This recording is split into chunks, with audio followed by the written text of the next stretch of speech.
What's up, everybody? It's your boy Roy, and I am on assignment for Black Diamond Productions to interview my man Bruno Browning, my partner in crime. We're gonna get it in. So first off, Bruno Browning, Soulsupplement Records. Sir. 13 years now. Working on 13. Working on 13 Working on years. 13. All right. So that's the context. Label owner, producer, DJ. And I'm just going to hop into the questions. I don't know what the fuck I'm doing. All right. So, he lied. On the production side, when you're in the studio, what favorite pieces of gear do you like to use? Oh, man. You know what? It kind of evolved, or it kind of goes back and forth, as things change, I guess. Software-wise, I've been a Cubase man since 2000, and since the SX version. So it's that's what I go to broad stroking it, you know what I mean? But software-wise, I have a lot of Native Instruments equipment and gear. Love that stuff. Love Cable Guys. It's my go-to filter box. Is outstanding. When I get where I need to kind of get the juices flowing, I use my old Yamaha, my CS1X, the old school, just to get it going. I still play every day, at least 30 minutes on that. That tends to work. That's about it, really, man. I mean, obviously the go-to synths and stuff like that, but that's what creates your sound. Is that's what I feel is, I want to always use the same delay, so it's going to have that same sound. That for the most part. And let me tell you, I can get rid of a lot of stuff because I kind of use the same stuff over and over and over, but I still have all these tools I like to mess around with. You know what I mean? So it's arguable that acquiring all that stuff is what made it possible for you to figure out what works for you. 100%. But there are comfort items, and that's Yamaha's a comfort item. All right. Well, speaking of sound, when you're making a track, what's your approach? Is it like drums first, bass line? Yeah. What's your order of operation? It's always, for me, I'm a bass player first, but I have to get the drum, at least my kick laid in, and usually a clap or a little bit of a hat. Obviously, so then I play the bass line and get side chain compression going. So I bet, because that's going to lay the foundation to get it all. That's how I'm going to know what I'm going to be working with at that point. Because, if I just start with the bass line, at least me personally, that's going to all change. You know what I mean? That's kind of like the foundation of the house. Kick, hat, clap, bass line. All right. Then it firms up from there. Okay, well, since you bring up change on the label side, how has running a label, changed in the past few years? Change. Goddamn fool. There's a lot more labels. When we started, we were the Lone Rangers in Vegas. Vinyl releases. Now it's a lot easier for cats to get started, and that's a good thing and a bad thing, because it's good if everyone's good. But there's, we've talked about this before in our other endeavors. The money has changed a lot. You used to you could make a couple bucks, and now I look at production now as promotion tool for gigs. Because the money's just not. I mean, look around. I can't pay bills on just that. You know what I mean? Like, it's just, that's the one biggest thing, if you ask me. I got real zen once I realized that was the case. I know zen's a funny thing, but but I would worry about it, and I would go and I would like, man, who's stealing music? Who's doing this? Who's doing that? And I would obsess over it. One day I realized that they're going to take it. Because I was getting to a point where I'm like, oh man, they're not stealing music. It must be bad. I was like battered producer syndrome.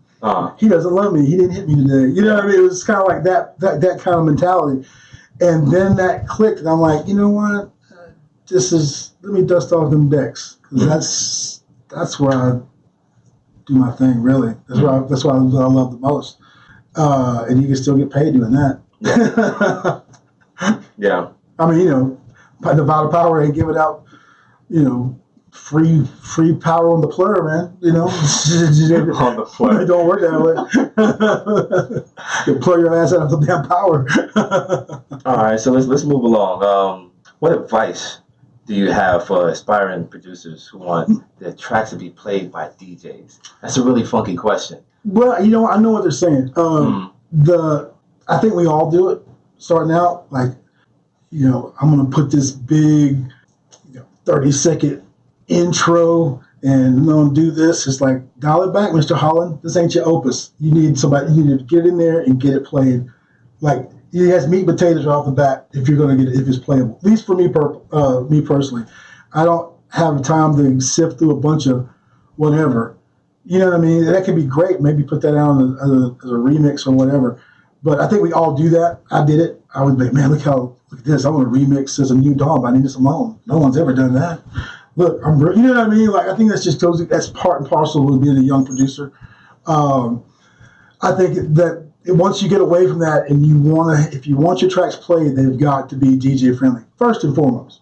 What does DJ friendly mean? You know what that means. I mean, yeah, but they don't. Maybe they do, but you break it down. My standard is you won't hear bass line until 30 seconds minimum in. So that's obviously allows somebody to get in. Stabs at the front. Stabs at the front. No big long runs because you're trying to get in. And the same on the back. Yeah. Because if it's, I actually heard a producer one time say, I read this article, because I try to make my tracks as hard as possible for people to mix. Oh, that's stupid. I mean, you could tell my tracks when I had stopped DJing and was focused on the studio. All of a sudden, they got way more. Let me do all this stuff. Why are you making this music? This music's for you to play on the decks. You know what I mean? So you gotta make it playable. I'm not saying you can't play it, but if it's or at the very least make a concerted effort to know exactly what you're doing when you set out to do it. Either this is going to be for DJs to play, or it's just going to be great music. Because that's the beauty of having digital channels. They're just unlimited. All right, let's go left field a little bit.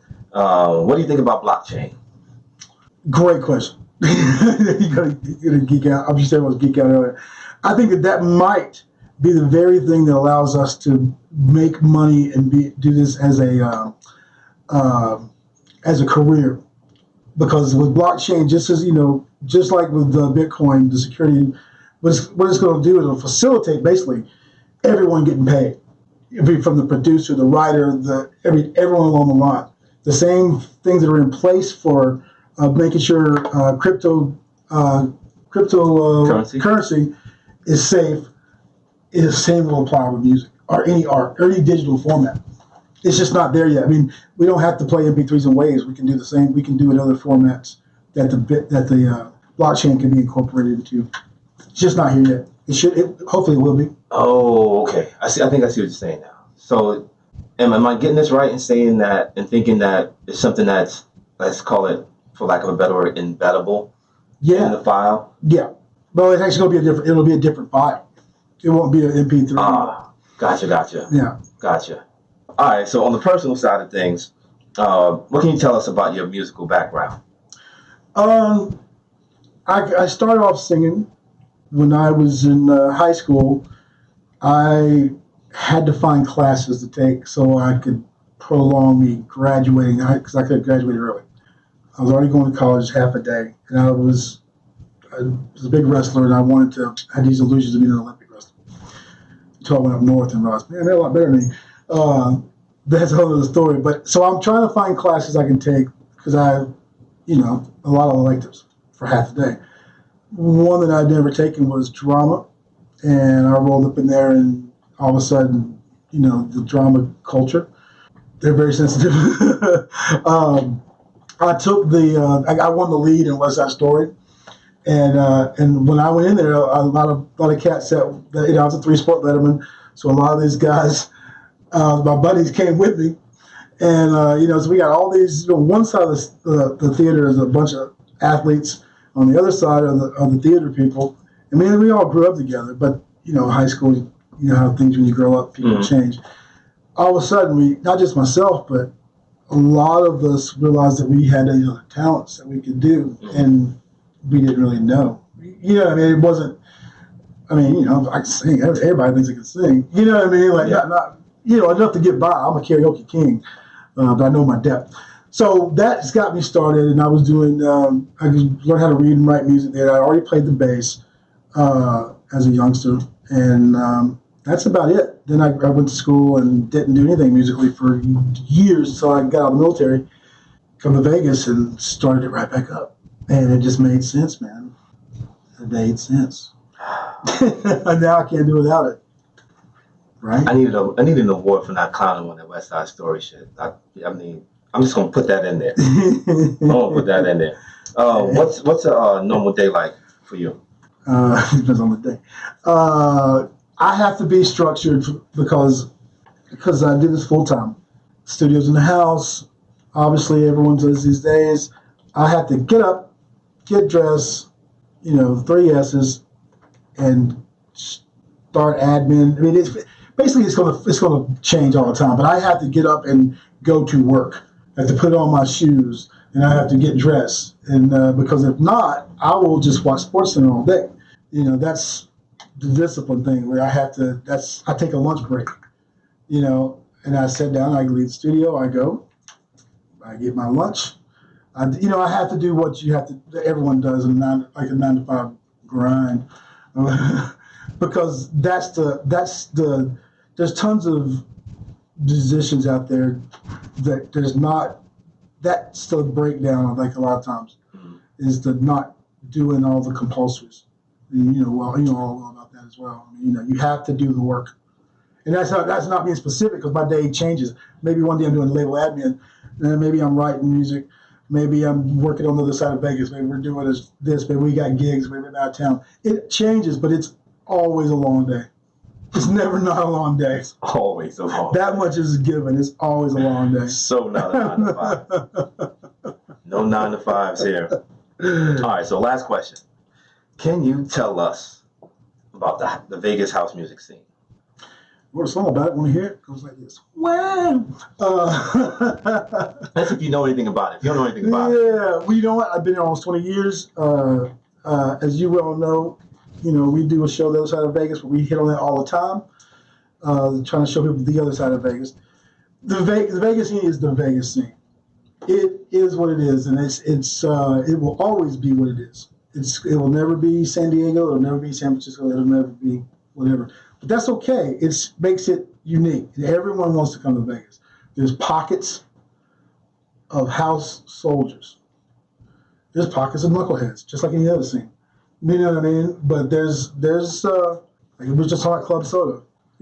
Who is Sam Divine, Sammy Rivera, Jay Tripwire. Boom, boom, boom. So the scene's there, man.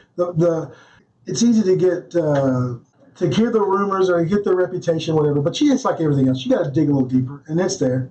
I mean, we're here. We do what we do, and people actually pay us to come out and play places. So if we're in Vegas, then it's there.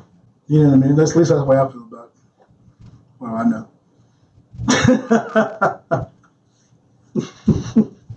It's a bad idea involving him. Wasn't my idea. But that's it for now. Appreciate you taking the time. Thank you for doing it. And absolutely. If you guys are in Denver on the 9th, I don't know if you guys know this guy, Steve Zimfel. He's a little bit of a producer. We'll be playing the other side of Vegas, a duo. We're a duo too, and individual act. Check us out at Milk Bar. He's all right. Enjoy the set, because there's really a set accompanying this out here. Did a little something in San Diego. See, I'm trying to be quiet. It's your interview, so peace. On behalf of Black Diamond Productions, Roy Evans, Bruno Browning. Thank you for your time, and until next time. Is it over? I don't know, Bubba, but we're gonna keep on funking anyway. Pin the tail on the funky.